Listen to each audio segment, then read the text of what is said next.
So let's get right into it. Have you ever stopped and wondered, why did I just do that?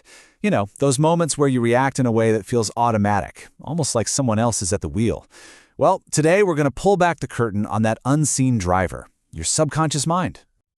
I mean, really think about it for a second. That flash of anger where you say something you immediately wish you could snatch back out of the air, or finding yourself stuck in the same old habit you swore you were done with. This isn't just you lacking willpower, nope. It's something much, much deeper that's running the show. And this is the main idea from researcher Prem Kamble. He basically says that what we think are our conscious choices, well, most of the time, they're not. They're actually being driven by this powerful hidden force. And probably the best way to wrap your head around this is with a story. Now, you might have heard of a version of this before, but it is the perfect analogy for how these hidden beliefs grab hold of us and just don't let go, often without us even having a clue. Okay, so picture this. A tiny baby elephant at a circus. It's tied by a rope to a small wooden stake that's just hammered into the ground. And being a baby, it pulls and it fights, trying with all its might to get free. But it's just not strong enough. It tries over and over, and eventually, exhausted, it just gives up. Now, let's fast forward a bunch of years. That little elephant is now this huge, magnificent, powerful adult. It could literally snap that rope and uproot that tiny little stake with a single step, but it doesn't. It never even tries. It just stands there, completely held in place. And that's the big question, right? It seems totally illogical. Why on earth would this powerful animal stay put? The answer to this tells us pretty much everything we need to know about how our own minds are wired. And here's the kicker. Its body is totally free, but its mind is in prison. See, as a baby, its brain wrote a rule that goes something like this. When I'm tied to this stake, trying to escape is impossible, and it hurts. That rule, written by its young, inexperienced mind, got buried deep in its subconscious. And now, as an adult, it's still running that same old program without a single question. The thing is, just like that elephant, every single one of us has our own invisible stakes. We all have what Prem Kamble calls a subconscious rulebook. And believe it or not, it's been quietly calling the shots in our lives since we were kids. So what is this rulebook? Well, it's basically a collection of every conclusion you've ever made about how the world works, written when you were young. It's packed with beliefs and biases, things like, if I'm not perfect, I won't be loved, or maybe, never speak up in a meeting, it's too risky.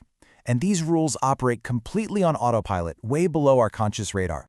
If you want a simple way to think about it, use a computer analogy. Your conscious mind, the part you're aware of, is like the programmer. It's logical, it analyzes things, and it writes the code, the rules. But your subconscious mind, that's the computer's processor, the CPU. It doesn't think, it doesn't analyze, it doesn't care if the code is good or bad, it just executes whatever rule it's given. Instantly, every single time. And every one of these rules basically has two parts. You've got the if-then statement. That's the command. If my boss criticizes my work, then I must feel shame. Simple.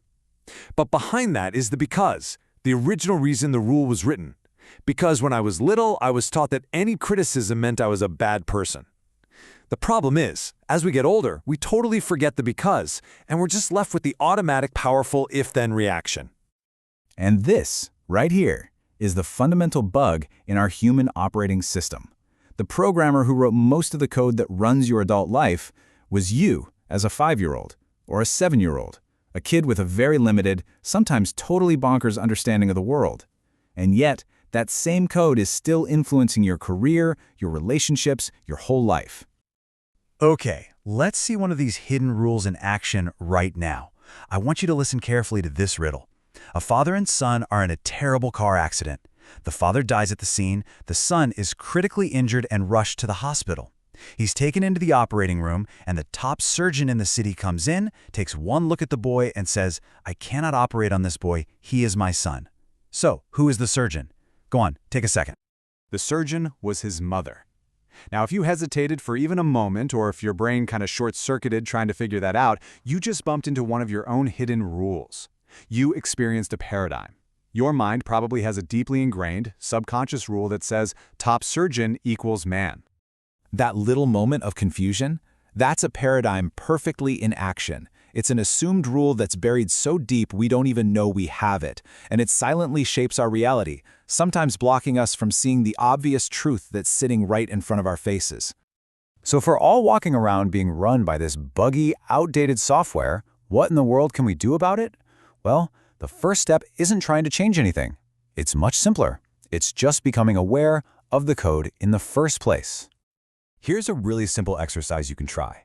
Next time you feel a really strong negative reaction to something, anger, anxiety, whatever, wait till you've calmed down a bit. First, find a quiet spot and just revisit that moment in your mind. Play it back like a movie. Second, just observe.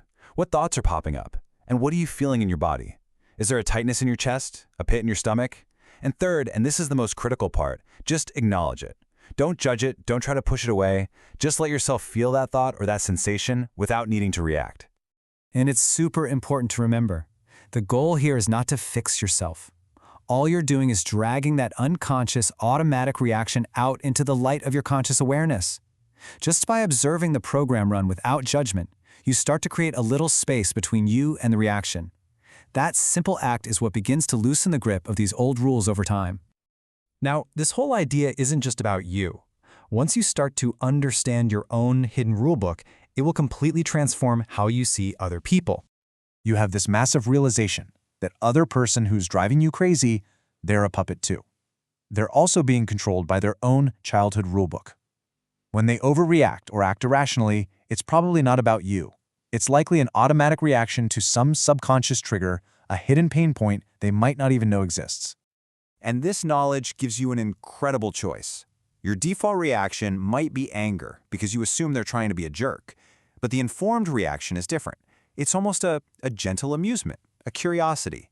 You can see their behavior for what it probably is, an old program running. And choosing that perspective, it doesn't just stop fights. It diffuses tension and builds genuine empathy. It can literally save your relationships. And this is really the whole point. We start to understand that people's actions aren't always a deliberate choice against us. More often than not, they're just being pushed and pulled around by these invisible subconscious paradigms. When you really get that, it's so much harder to take things personally. So I'll leave you with this to chew on. Think about the most difficult person in your life right now. What would happen if, the next time they have one of their classic reactions, you didn't see an enemy? What if you just saw another person, tangled up in the strings of their own hidden rulebook? What could that one little shift unlock for you?